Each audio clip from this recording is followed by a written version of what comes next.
Airbus Helicopters records 455 orders and 361 deliveries in 2024. Airbus Helicopters recorded 455 gross orders in 2024, with a net total of 450, reflecting steady growth in a competitive global market. These orders were placed by 182 customers spanning 42 countries, showcasing the company's broad international reach.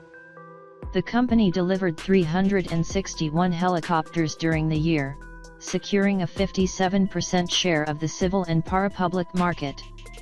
CEO Bruno Even attributed the company's success to stable growth and customer trust, noting a near 10% increase in order volume for the second consecutive year.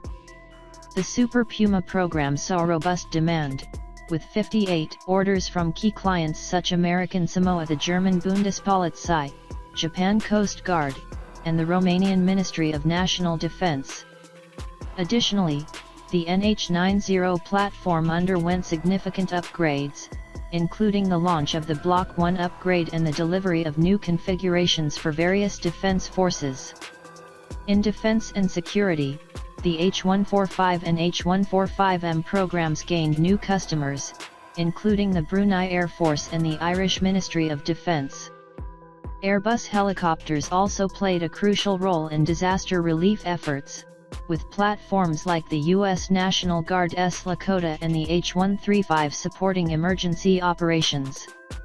Innovations in unmanned aerial systems UAS and advanced capabilities continued, as Airbus integrated flex rotor into its portfolio and demonstrated crewed-uncrewed teaming with the VSR-700 and H130. Progress on the European next-generation rotorcraft initiative further highlighted Airbus' commitment to future technologies. On the civil side, the Racer compound helicopter exceeded its speed target of 407 km/h during initial test flights.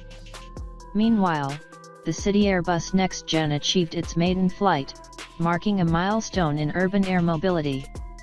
The H175 advanced towards certification with successful de-icing tests, and the H160 continued its global deployment, with over 30 units now in operation. Airbus Helicopters also celebrated several significant anniversaries in 2024. These included 40 years of operations in Fort Erie, Canada, and 50 years in the UK, where a new facility was inaugurated in Oxford.